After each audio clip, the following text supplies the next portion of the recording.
भगवती दुर्गा देवी कवच ब्रह्मा जी द्वारा निर्देशित। ओम चंडिका देवी को नमस्कार है। मार्कंडे पुराण में वर्णित ब्रह्मा जी एवं ऋषि मार्कंडे जी के संवाद में ब्रह्मा जी द्वारा कहा गया यह देवी कवच अत्यंत दुर्लभ एवं गोपनीय है। मार्कंडे जी ने कहा, पितामह, जो इस संसार में परम गोपनीय तथा मनुष्यों की सब प्रकार से रक्षा करने वाला है और जो अब तक आपने दूसरे किसी के सामने प्रकट नहीं किया हो, ऐसा कोई साधन मुझे बताइए। ब्रह्मा जी बोले, ब्राह्मण, ऐसा साधन तो एक देवी जी का कवच ही है, जो गोपनीय से भी परम गोपनीय, पवित्र तथा संपूर्ण प्राणियों का उपकार करने वाला है। महामुने, उसे श्रवण करो। देवी की 9 मूर्तियां हैं, जिन्हें 9 दुर्गा कहते हैं। उन्हें पृथक पृथक नाम बतलाए जाते हैं। प्रथम शैलपुत्री, द्वितीय ब्रह्मचारिणी, तीसरी चंद्रघंटा, चौथी कूष्मांडा, 5वीं स्कंद माता, 6ठी कात्यायनी, 7वीं कालरात्रि, 8वीं महागौरी और 9वीं दुर्गा का नाम सिद्धिदात्री है। ये सब नाम सर्वज्ञ महात्मा वेद भगवान के द्वारा ही प्रतिपादित हुए हैं। जो मनुष्य अग्नि में जल रहा हो, रणभूमि में शत्रुओं से घिर गया हो, विषम संकट में फंस गया हो तथा इस प्रकार भय से आतुर होकर जो भगवती दुर्गा की शरण में प्राप्त हुए हों, उनका कभी कोई अमंगल नहीं होता। युद्ध के समय संकट में पड़ने पर भी उनके ऊपर कोई विपत्ति नहीं दिखाई देती। उन्हें शोक, दुख और भय की प्राप्ति नहीं होती। जिन्होंने भक्ति पूर्वक देवी का स्मरण किया है, उनका निश्चय ही अभुद्य होता है। देवेश्वरी, जो तुम्हारा चिंतन करते हैं, उनकी तुम निसंदेह रक्षा करती हो। चामुंडा देवी प्रेत पर आरूढ़ होती हैं, वाराही भैंसे पर सवारी करती हैं, ऐन्द्री का वाहन ऐरावत हाथी है, वैष्णवी देवी गरुड़ पर ही आसन जमाती हैं, माहेश्वरी वृषभ पर आरूढ़ होती हैं, कौमारी का वाहन मयूर है, भगवान विष्णु की प्रियतमा लक्ष्मी देवी कमल के आसन पर विराजमान हैं और हाथों में कमल धारण किए हुए हैं। वृषभ पर आरूढ़ ईश्वरी देवी ने श्वेत रूप धारण कर रखा है। ब्राह्मी देवी हंस पर बैठी हुई हैं और सब प्रकार के आभूषणों से विभूषित हैं। इस प्रकार ये सभी माताएं सब प्रकार की योग शक्तियों से संपन्न हैं। इनके सिवा और भी बहुत सी देवियां हैं, जो अनेक प्रकार के आभूषणों की शोभा से युक्त तथा नाना प्रकार के रत्नों से सुशोभित हैं।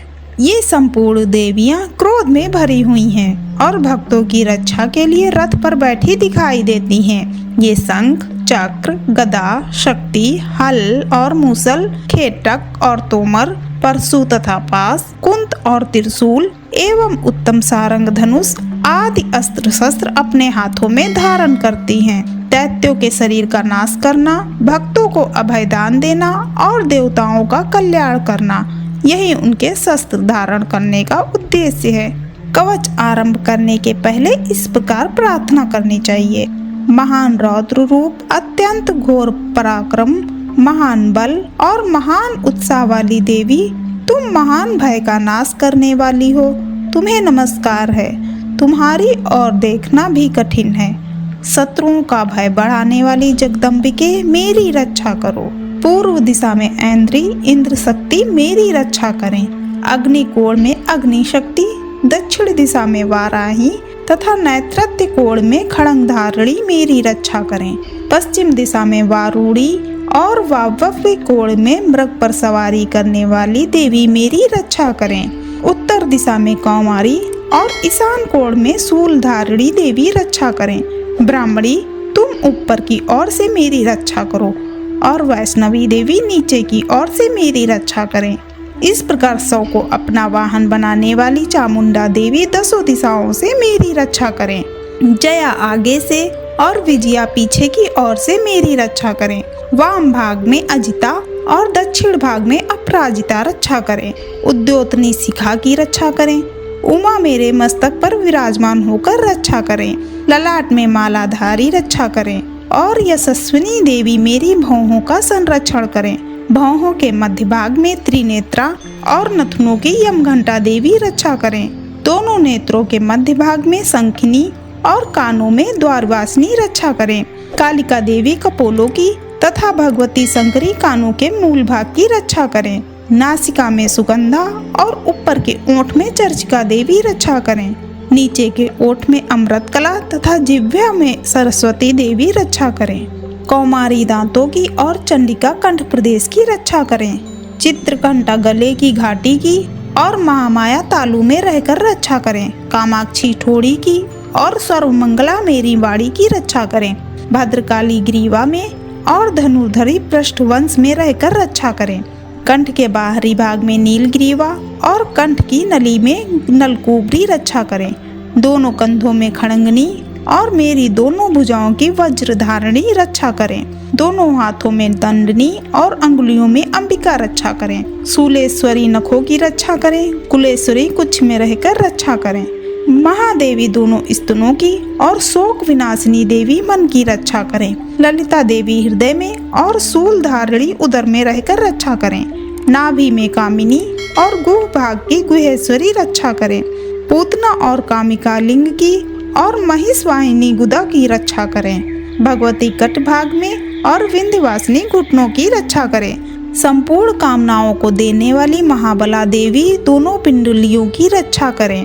नारसिंगी दोनों घुट्टियों की और तेजसी देवी दोनों चरणों के पृष्ठभाग की रक्षा करें। श्री देवी पैरों की उंगलियों में तथा तलवासनी पैरों के तलवों में रहकर रक्षा करें। अपनी दाढ़ों के कारण भयंकर दिखाई देने वाली दृष्टा कराली देवी नखों की और ऊर्ध्वकेशनी देवी केशों की रक्षा करें। रोमावलियों के छिद्रों में कौबेरी और त्वचा की वागीश्वरी देवी रक्षा करें। पार्वती देवी रक्त, मज्जा, वसा, मांस, हड्डी और मेद की रक्षा करें। आंतों की कालरात्रि और पित्त की मुक्तेश्वरी रक्षा करें। मूलाधार आदि कमल कोशों में पद्यावती देवी और कफ में चूड़ामणि देवी स्थित होकर रक्षा करें। नख के तेज की ज्वालामुखी रक्षा करें। जिसका किसी भी अस्त्र से भेदन नहीं हो सकता, वह अभेद्या देवी शरीर के समस्त संधियों में रहकर रक्षा करें। ब्राह्मणी, आप मेरे वीर्य की रक्षा करें। छत्रेश्वरी छाया की और धर्म धारणी देवी मेरे अहंकार, मन और बुद्धि की रक्षा करें। हाथ में वज्र धारण करने वाली वज्रहस्ता देवी मेरे प्राण, अपान, व्यान, उदान और समान वायु की रक्षा करें। कल्याण से शोभित होने वाली भगवती कल्याण शोभना मेरे प्राण की रक्षा करें। रस, रूप, गंध, शब्द और स्पर्श इन विषयों का अनुभव करते समय योगिनी देवी रक्षा करें तथा सत्वगुण, रजोगुण और तमोगुण की रक्षा सदा नारायणी देवी करें। वाराही आयु की रक्षा करें। वैष्णवी धर्म की रक्षा करें तथा चक्रिणी चक्र धारण करने वाली देवी यश, कीर्ति, लक्ष्मी, धन और विद्या की रक्षा करें। इंद्राणी, आप मेरे गोत्र की रक्षा करें। चंडिके, तुम मेरे पशुओं की रक्षा करो। महालक्ष्मी, पुत्रों की रक्षा करें और भैरवी, पत्नी की रक्षा करें। मेरे पथ की सुपथा तथा मार्ग की क्षेमकरी रक्षा करें। राजा के दरबार में महालक्ष्मी रक्षा करें और सब ओर से व्याप्त रहने वाली विजया देवी संपूर्ण भयों से मेरी रक्षा करें। देवी, जो स्थान कवच में नहीं कहा गया है अतएव रक्षा से रहित है, वह सब तुम्हारे द्वारा सुरक्षित हो, क्योंकि तुम विजयशालिनी और पापनाशिनी हो। यदि अपने शरीर का भला चाहे तो मनुष्य बिना कवच के कहीं एक पग भी न जाए। कवच का पाठ करके ही यात्रा करे। कवच के द्वारा सब ओर से सुरक्षित मनुष्य जहाँ जहाँ भी जाता है वहाँ वहाँ उसे धन लाभ होता है तथा संपूर्ण कामनाओं की सिद्धि करने वाली विजय की प्राप्ति होती है तथा जिस जिस अभीष्ट वस्तु का चिंतन करता है उसको निश्चय ही प्राप्त कर लेता है। वह पुरुष इस पृथ्वी पर तुलना रहित महान ऐश्वर्य का भागी होता है। कवच से सुरक्षित मनुष्य निर्भय हो जाता है। युद्ध में उसकी पराजय नहीं होती तथा वह तीनों लोकों में पूजनीय होता है। देवी का यह कवच देवताओं के लिए भी दुर्लभ है। जो प्रतिदिन नियम पूर्वक तीनों संध्याओं के समय श्रद्धा के साथ इसका पाठ करता है उसे देवी कला प्राप्त होती है तथा वह तीनों लोकों में कहीं भी पराजित नहीं होता। इतना ही नहीं, वह अपनी मृत्यु से रहित हो 100 से भी अधिक वर्षों तक जीवित रहता है। मकरी, चेचक और कोढ़ आदि उसकी संपूर्ण व्याधियां नष्ट हो जाती हैं। कनेर, भांग, अफीम, धतूरे आदि का स्थावर विष, सांप और बिच्छू आदि के काटने से चढ़ा हुआ जंगम विष तथा अहिफेन और तेल के संयोग आदि से बनने वाला कृत्रिम विष, ये सभी प्रकार के विष दूर हो जाते हैं, उनका कोई असर नहीं होता। इस पृथ्वी पर मारण, मोहन आदि जितने अभिचारिक प्रयोग होते हैं तथा इस प्रकार के जितने मंत्र यंत्र होते हैं, वे सब इस कवच को हृदय में धारण कर लेने पर उस मनुष्य को देखते ही नष्ट हो जाते हैं। ये ही नहीं, पृथ्वी पर विचरने वाले ग्राम देवता, आकाशचारी देव विशेष, जल के संबंध से प्रकट होने वाले गण, उपदेश मात्र से सिद्ध होने वाले निम्न कोट के देवता, अपने जन्म के साथ प्रकट होने वाले देवता, कुल देवता, माला, कंठमाला आदि, डाकनी, शाकनी, अंतरिक्ष में विचरने वाले अत्यंत बलवती भयानक डाकनियां, ग्रह, भूत, पिशाच, यक्ष, गंधर्व, राक्षस, ब्रह्म राक्षस, बेताल, कूष्मांड और भैरव आदि अनिष्टकारी देवता भी हृदय में कवच धारण किए रहने पर उस मनुष्य को देखते ही भाग जाते हैं। कवचधारी पुरुष को राजा से सम्मान वृद्धि प्राप्त होती है। यह कवच मनुष्य के तेज की वृद्धि करने वाला और उत्तम है। कवच का पाठ करने वाला पुरुष अपनी कीर्ति से विभूषित भूतल पर अपने सुयश के साथ साथ वृद्धि को प्राप्त होता है।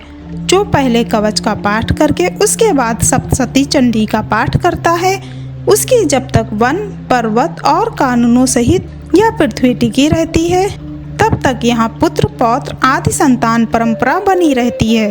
फिर देह का अंत होने पर वह पुरुष भगवती महामाया के प्रसाद से उस नित्य परम पद को प्राप्त होता है, जो देवताओं के लिए भी दुर्लभ है। वह सुंदर दिव्य रूप धारण करता और कल्याणमय शिव के साथ आनंद का भागी होता है। इत दैव्या कवचम संपूर्णम। ओम